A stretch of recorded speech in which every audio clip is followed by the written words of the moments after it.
We are now joined by Jackie Buntan. Jackie's now coming off of an impressive unanimous decision victory over Ekaterina Vandaryeva. Jackie, congratulations on your second win here in One Championship. How's it feeling? Good. Thank you. I mean, it's great to have the momentum and be back here 2 months later. You spoke about how you were surprised at how Ekaterina was able to use her range this time around. Is that why you started off slow in the first round? Yeah, I mean, I feel like with all my fights, I kind of start off a bit slow to kind of see what I'm working with, but I definitely was a bit slower this time around, trying to find my range, and she did a great job keeping me at bay. Now, speaking about that, this One Championship Super Series rule set is a 3-minute, 3-round rule. Is that something you need to get used to? And back in the States, in my amateur fights, they're all pretty much 3 rounds also. So I'm used to the pacing, but this time around, I think I had to pick it up a bit more. I started off a bit slow. I think if this fight were to go 5 rounds, it would have been better. I wouldn't have a more clear shot as to who won. It wouldn't be as so close. This first one is from Conan Altatis of Conan Daily. Right after the announcement of the decision, it looks like Ekaterina was shaking her head. Were you able to talk to her after the fight? No, I wasn't able to talk to her after the fight. We were, exited out pretty quickly. Do you agree that it was a very close fight? Yeah, I agree it was a close fight, but I do think I was able to pick it up, especially in the last round, and score more shots that actually landed. I feel even though maybe she had a bit, I have to rewatch the fight. I'm going off of what I remember, but I feel like she may have been throwing more, but I was missing a whole lot of her shots, whereas the shots I was throwing were landing. So I think that was the greater factor. Our next question will go to Leon Jennings of Asian Persuasion MMA.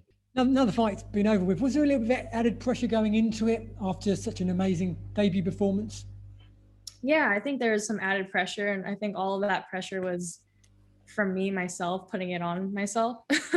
But I was able to kind of snap out of it pretty quickly. I think just having such a great debut, I wanted to make sure that I keep that momentum going. Have you spoke to Janet since the fight, and if so, what did she say? Yeah, I spoke with her. She of course was excited and super proud to see me doing what I love to be doing, especially on the big stage of One Championship. Lastly, is there any stopping Boxing Works? Between you and Janet, you're on a tear in One Championship. I don't think there's anyone who can stop Boxing Works. This next one will go to Ivan Stewart of Dugout Philippines. Ivan Stewart, please go ahead. So, in connection to Conan's question earlier, were you surprised that the judges called it a majority decision for your win, or were you expecting to be more like a unanimous or split? I guess not really surprised, because I know it was a close fight. I feel like it could have went either way, but like I mentioned before, I think I scored the clear shots that were landing, which helped me out with the scorecards to go in my favor. So what's next? A world title shot, or what's gonna happen down the line? I have no idea, but One Championship knows I'm here to get some new bling around my waist. So however many fights they want to give me, I'm in no rush, but I'm looking for that one world title shot, definitely. This next one will go to Kevin Estrada of Burn Sport. You're having a hard time with Barbie being taller than you. So you really had to get in close. So how do you sense that? How do you sense her vulnerabilities throughout the fight? Coming into the fight, we knew that she had a greater height advantage over me, especially with like Wonder Girl. Wonder Girl was taller, but Ekaterina is a lot taller. I did practice that throughout my camp, but Ekaterina definitely changed it up a bit, played it smart with keeping me at bay, not getting into my punching range. So whenever I would come in, she'd either have something waiting for me or she'd back out to where I couldn't score my shots. A follow-up question. Are you kind of watch the upcoming all-women fight card in One Empower? Although it's MMA and not the Super Series, are you excited for that card? Oh, definitely. I mean, especially having a Grand Prix with all women, who can't be a fan of that? And my final question on Who do you want to pick among the 8 of them, if you had that choice?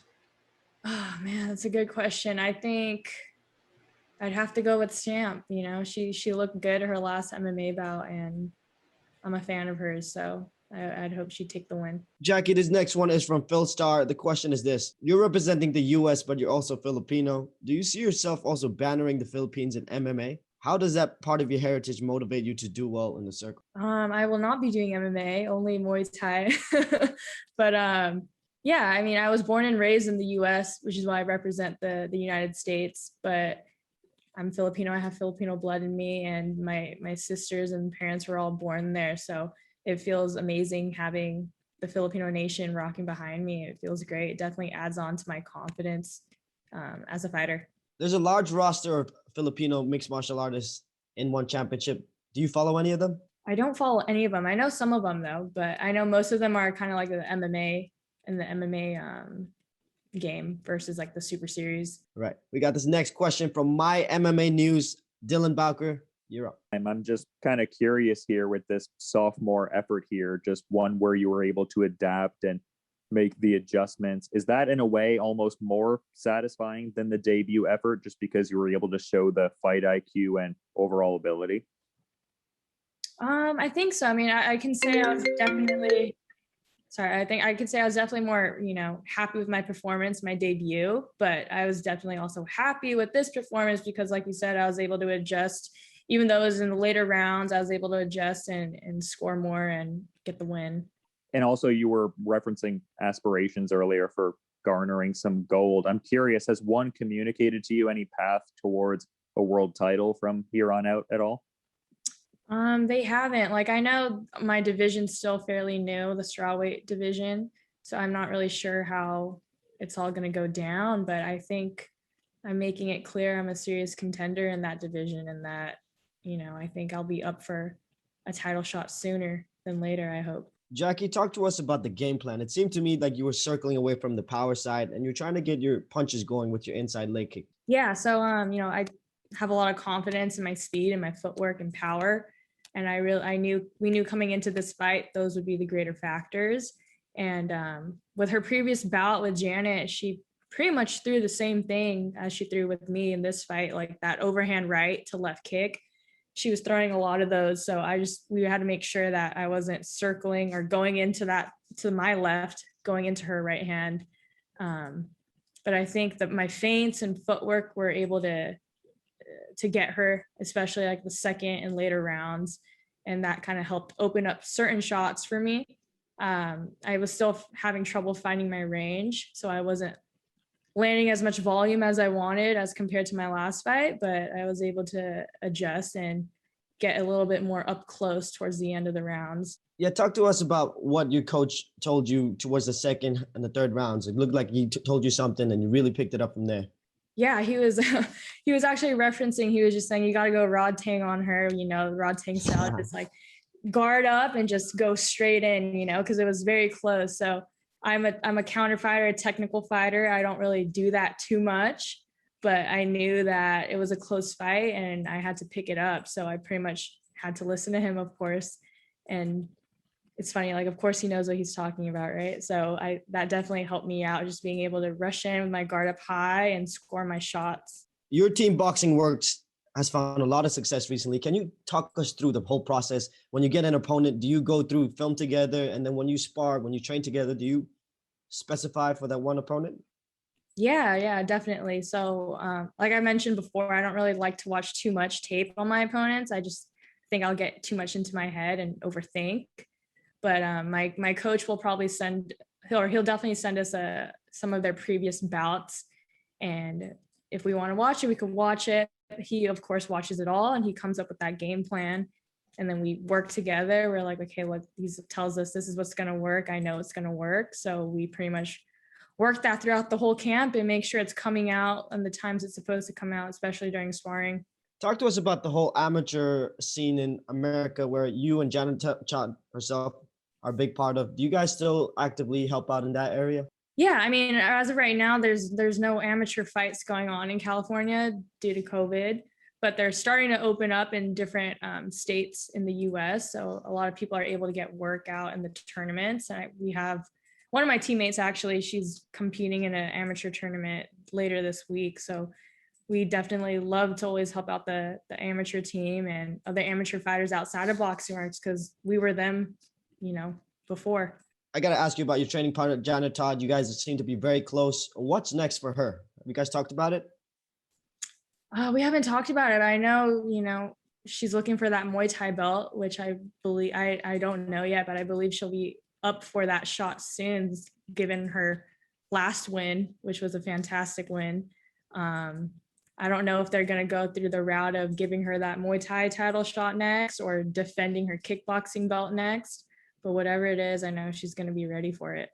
Talk to us about this travel situation that you got to fly in. You're flying back to San Diego. Is it San Diego where you guys are based? Los Angeles. Los Angeles. Has it been hard to get over that jet lag when you compete? Do you feel that? No, not really. It's funny, like coming here, I'm able to adjust fairly quickly. It's always like going back home where I feel like a zombie. I get super jet lagged when I go back home to LA, but coming here to Singapore, I'm able to adjust pretty well. I don't really have problems with it. Big victory for you. How do you celebrate it after this win? I ate some brioche French toast. That was the best way I could celebrate it, especially during a quarantine. All right. One more question before we let you go. When you get home to LA, what are you doing? Oh man, I'm just gonna have a chill day. I know I arrived back Saturday night, so just in time for Sunday brunch.